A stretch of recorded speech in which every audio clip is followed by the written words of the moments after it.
A guy came up to Rabbi Moshe to ask, "Why do rabbis always answer with a question?" To which Rabbi Moshe replied, "Why not?"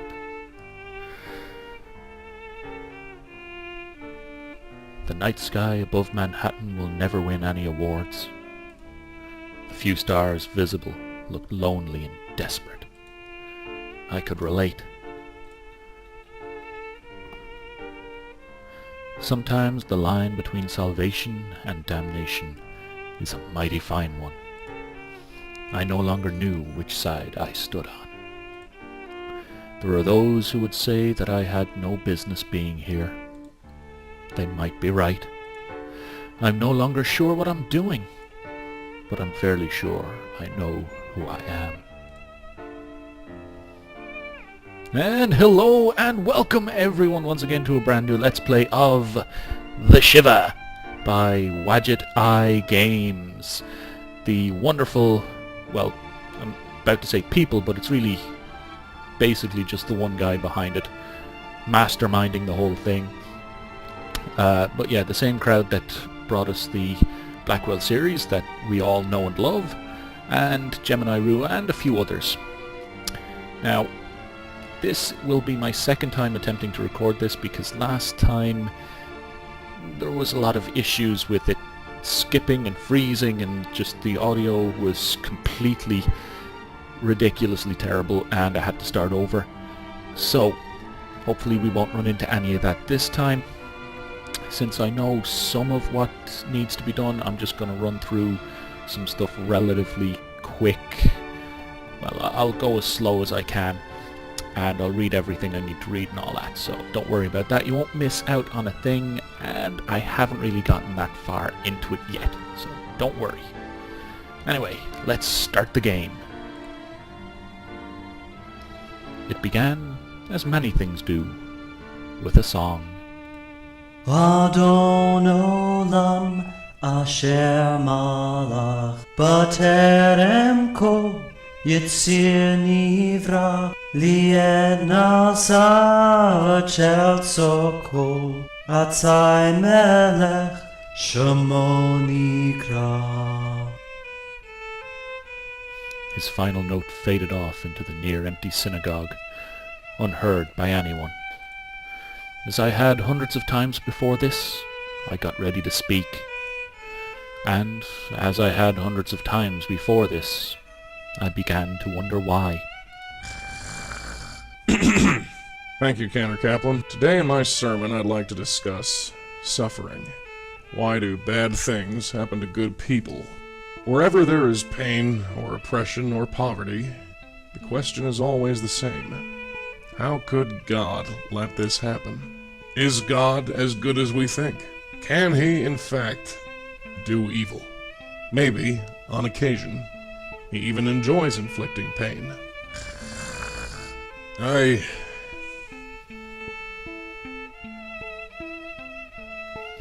took a good, hard look around my world. And then it hit me. No. I can't do this. I'm sorry. Rabbi? You heard. Huh? What? Go home, Mrs. Raymer. Is it over already? Yeah. Rabbi Stone, wait! You can't just stop. Sure I can. Just watch me. But It's over, Josh. you can't mean that. Look, you're a good kid. You got a good voice and a good future. Don't let me hold you back. Now do a mitzvah and call Mrs. Raymer a cab. Goodbye, Josh.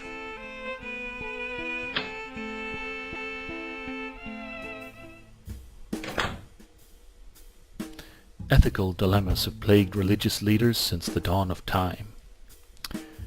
And I noticed a couple of little skips there, and hopefully that's not an indication of what's to come. But morals don't mean crap without the personal experiences to back them up. Knock knock. Right, well, I'm just going to declare my intentions. Leave me alone. And I'm going to hurry this along by doing it again. Leave me alone, I said. Now, I could just open the door, but I'm going to go through the other responses as well, just so you get the full run of everything. Go away. I said, go away. Services are canceled. I repeat, services are canceled. Fine, I'm coming.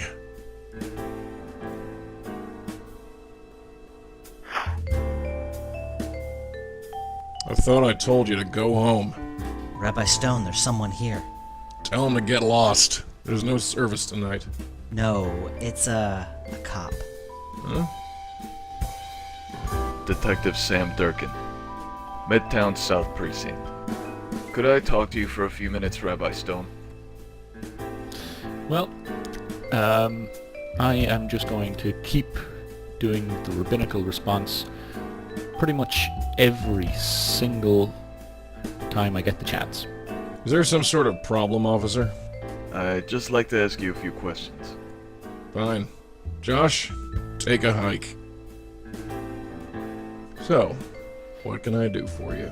I assume you're not here to convert. Are you familiar with a Mr. Jack Lauder? Should I be? I'm asking the questions, Rabbi. Fine. Let me think. Lauder. Oh. You know him. Yeah. What can you tell me about him? He used to belong to this congregation. Used to, but not anymore? No. Left about 8 years ago, I think. What's this about? Have you had any contact with him since? No, I haven't. Care to fill me in here? Do you read the papers? Who has the time? So, you're not aware, Rabbi Stone, that Jack Lauder has been dead for 3 days? I did my best to control myself. I knew this man's type. His eyes scanned my face like a barcode reader, trying to read every telltale sign of emotion. Any flicker, any twitch could be used against me later. No. Does that bother you? Should it? Answer me, Stone. No. So, you and Mr. Lauder weren't close? No, we weren't. What's the deal, Durkin? I've seen Lauder's will. He left you a significant amount of money. He left me money? Is this a joke? Are you joking with me, detective? No, I'm not joking. How much? I don't have the exact amount, but somewhere in excess of 10,000. Bull. It's the truth. Jack wouldn't give me bubkiss, let alone $10,000. And why is that, Rabbi Stone? He just wouldn't. Huh. This temple's in pretty sad shape, isn't it, Rabbi? Well, you're not blind, that's for sure. Can you afford the repairs? Do I look like I can afford it? I'm just asking. Oh, you're just asking. Well, I'm going to ask you to leave. Don't let the door hit you on the way out. Rabbi Stone, Get out of my office. listen. No, you listen. I know where this is going, and I don't like it. I'm just doing my job. Yeah, you're a real mensch. Get out of here. Fine. I'll leave, Rabbi Stone. But I'll be back. Yeah, I bet you will.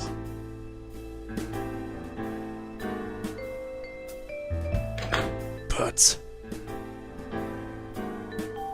The rain beat an irregular staccato rhythm against the window, but I could only hear one thing. Jack Lauder. Jack Lauder. The name pulled out a cork in my brain, letting loose old thoughts and memories that fought and struggled for supremacy. Jack Lauder. It was more than just a name. It was a link to a time when things were simpler. A time when I thought I had it all figured out. A time when morals and ethics meant something. A time before it all turned to crap. I need to think. Well, before we go thinking, and skipping apparently. Oh god, I hope that doesn't keep up. Wow, Rabbi. What was that all about? Didn't I tell you to go home? Come on, Rabbi. I have to know. Who was killed? Josh. What did I tell you about listening at my door? I wasn't, Rabbi, honest. You were just very loud. Huh. So who was killed? Was it that Lauder guy? Do you think so? Yeah. Who else could it be? I heard you talking about him. Huh. We must have talked very loud. Well, yeah. So who is he? An old member of this congregation. Ah, that's too bad. Yeah, well, it happens to the best of us. Are you gonna pay a Shivah call? I don't think there will be a Shivah, Josh. Why? Shivas are for Jewish families. Just forget it. Alright, if that's what you want. I guess I'll go now. Yeah. Good night, Cantor. Night, Rabbi.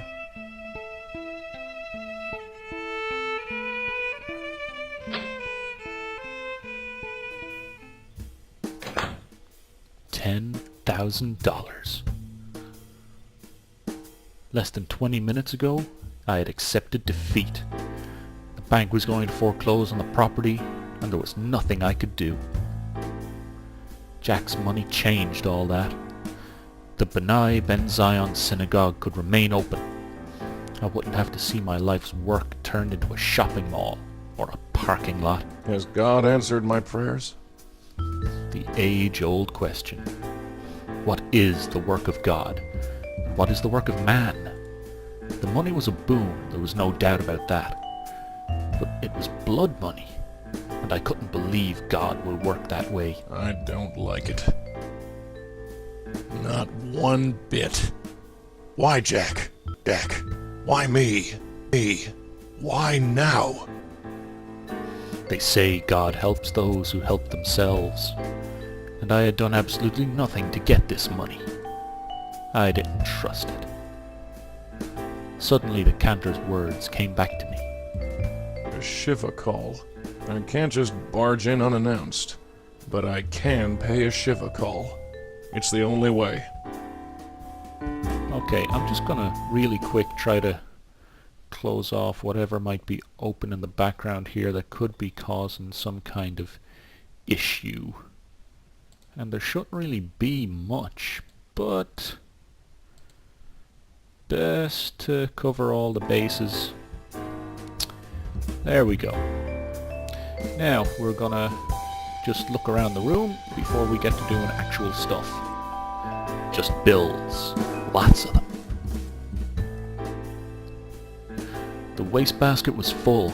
I couldn't throw any more bills away. It was full of bills and junk mail. And the cleaning lady was coming tomorrow. She could empty the trash. A colour photograph of a Benai Ben Zion youth group picnic hung on the wall. It was taken over 15 years ago.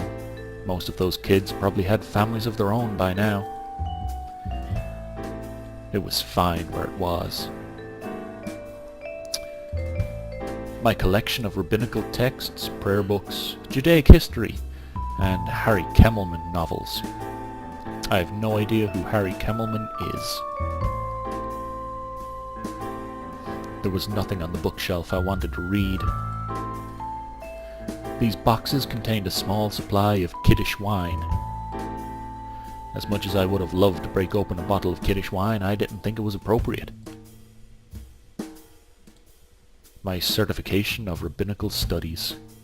It reads, this is to certify that Russell Elijah Stone has been granted the title of Rabbi by Benai Brit Yeshiva on the date of June 23rd, 1970.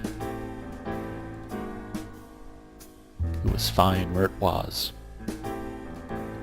My diploma from Benai Brit Yeshiva. Has it really been 30 years? Apparently it has. It was fine where it was. I had come across this quote some years ago, and had decided to have it printed and mounted on the wall. It read, if statistics are right, the Jews constitute but 1% of the human race. It suggests a nebulous dim puff of stardust lost in the blaze of the Milky Way. Properly, the Jew ought hardly to be heard of, but he is heard of, has always been heard of. Mark Twain, 1899. And it was fine where it was. This window afforded me the thrilling view of the deli across the street. It wasn't the kind that opened.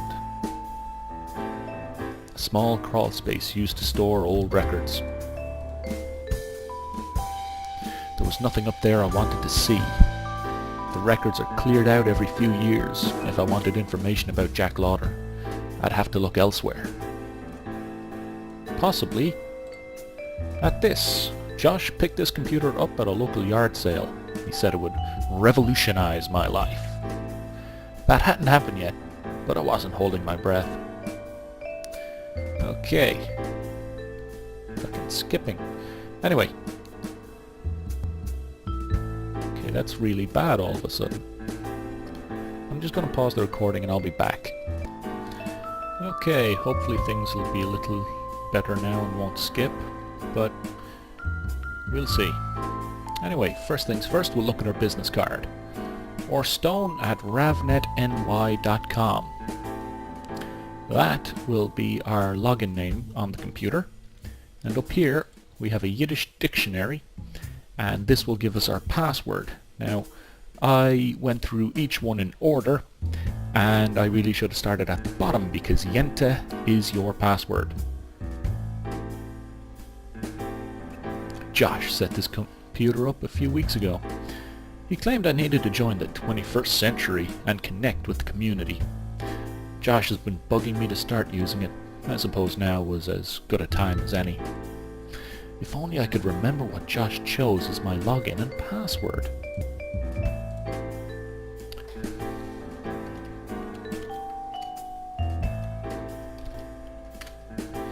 Here we go.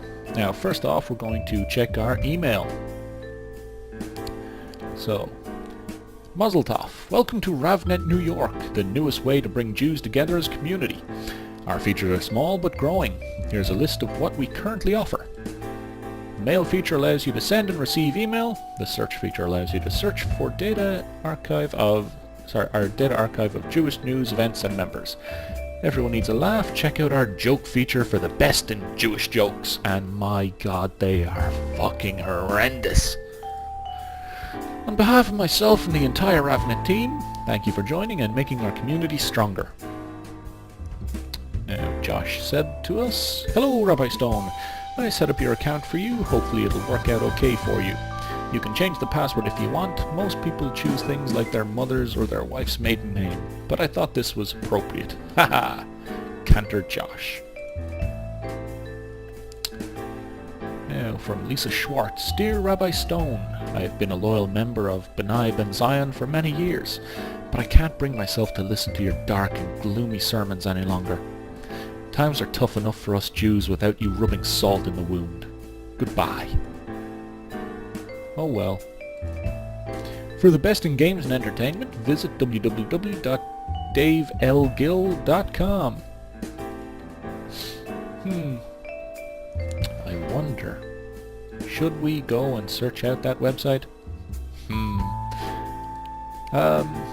From Jeremy Brooks, "Rabbi Stone, I'm sorry but my family and I can't attend your services any longer. Your last few sermons have upset the children so much that it took several hours to calm them down. What happened to you?" And this we recognize from the Blackwells. For your network protection needs, contact Tomo. Maybe we will, Tomo.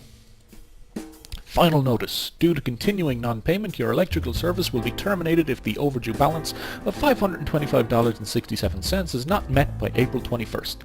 Contact our office if you have any questions.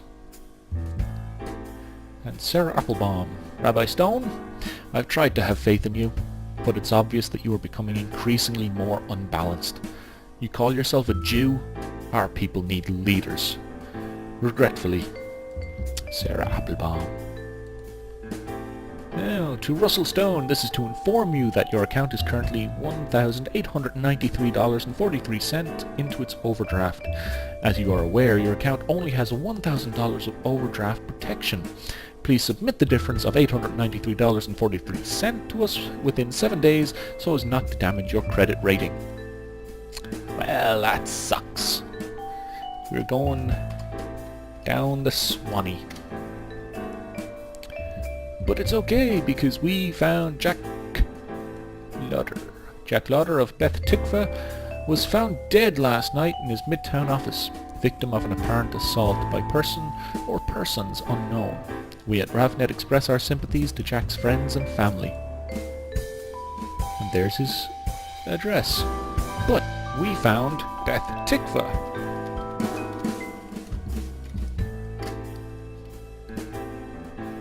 And that is a synagogue that we will want to check on. And it's run by Rabbi Amos Zelig.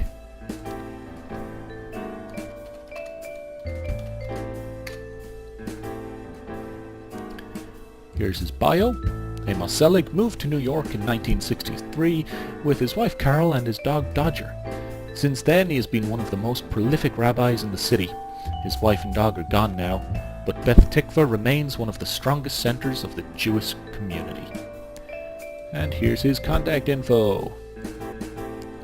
And that'll do us for now. I'm not going to read the jokes yet. I will do that later. And you know what? It still seems to skip every so often, so I'm just going to pause the recording real quick, and I'm just going to... Actually, can I turn off the music from in here? No. Right, I'm going to pause the recording and I'm going to disable the music, and I'll be back. Okay, I'm back, and it sucks that I had to do that, but hopefully, you know, it won't. Well, I think it just skipped on me there. Which is fucking bullshit, but okay. A sturdy, dependable podium, perfect for pounding during less successful sermons. There was nothing on the podium. This cabinet was converted into a makeshift Torah Ark after the last one was stolen in 1996. The Torah Ark was locked up tight. Besides, I didn't want to tempt any vandals in the area. The cantor's lectern contained his prayer book and song notations. I had no need for the cantor's things. So now we leave and we go to Lauder's home, which is here, and this is Beth Tikva. We will not be going there for a bit of a little while, so, you know, don't worry about it. Now, at the end of this conversation we're going to have here, I'll let you know the result of Mrs. something. Lauder, Yes? I heard about your husband. I came to pay my respects. Oh, you knew Jack? Does one need to know a man in order to grieve him? That's, I suppose not. All right, come on in. I'm sorry, you look so familiar, but I can't place your face. What is your name? If I wanted answers, she'd have to know who I was. This required tact. You don't remember me? 8 years ago? Rabbi Russell Stone? Oh, I remember now. You have a lot of nerve coming here. Why do you think that, Mrs. Lauder? Oh, don't give me that. I know all about those tricks. Answering a question with a question. Jack did it all the time. I'd like to think he learned it from me. It's too late for that, Rabbi. Way too late. What do you want? Do I need to have a reason to pay a Shivah call? Huh, if it's you, yes. I... Oh, stop it. Just stop it. I don't believe this. You threw us out of your temple 8 years ago. And now you drop by for a visit? It wasn't like that. Well, what was it then? Can you tell me that? Maybe this was a bad idea. Maybe you're right. And yet you're here. Why? Why would the police come speak to me, Mrs. Lauder? I have no idea. What did they say? That I'm suspect number 1. Really? Well, that would make sense. Who else has a motive except for the rabbi who hates us? Why do you think I hate you, Mrs. Lauder? Enough. Do you have to do that here? Now? There is a time and a place, Rabbi, and this is not it. Look, I don't hate Whatever. Jack hated you. That's enough. Mrs. Lauder. If he hated me so much, why did he leave me $10,000 in his will? That's impossible. I said the same thing. Jack wouldn't do that. It's a crazy world. How do you know for sure? The police told me. I have no love of the police, but I doubt they'd lie about that. Mrs. Lauder, if Jack hated me so much, why did he give me so much money? I don't know. This makes no sense. None of it does. Who would kill Jack? He was a good man. Yes, he was. Don't you start. You have no idea. The police have no other leads? Aside from you? No. How did he die? I don't see how that's any of your business. Well, I suppose I'm curious, and I'd like to help. Help? Why would you want to help? I don't know. Maybe I... Okay, so when I did this first, I clicked on I want to make amends. She gets pissed off and kicks you out and tells you if you come back, she'll call the cops. And you try contacting her and she calls the cops and you go to jail. And that's the end of the game. I don't know what happens when you say I feel guilty. Probably something similar. She probably thinks, oh my god, you did it! You killed him! Ah! So, yeah, we're gonna go with I am selfish. Maybe I'm just selfish. If I find the real killer, the police will get off my tail. Oh, that's rich. You come in here, puffed up and arrogant and sputtering platitudes, and now you want to help. Yes, if you'll have me. Forget it. Keep the 10 grand. I don't care. Just get out. I don't want to see or hear from you ever again. But...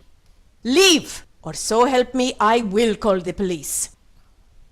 As you wish. I'm sorry to have troubled you, Mrs. Lauder.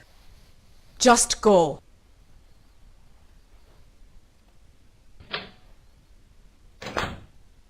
I messed up big time.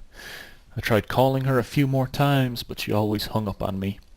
Eventually she made good on her threat to call the police. With my suspicious behavior and my dubious connections to Jack, they wasted no time in arresting me for the murder. I can't help but wonder, what if I could go back and have that conversation again? And if wishes were wings, we'd all be flying. I guess I'll never know. So, yeah, maybe I shouldn't go doing the rabbinical responses. So what we're going to do is we're going to load that back up. And we're going to go back in and just answer every question honestly.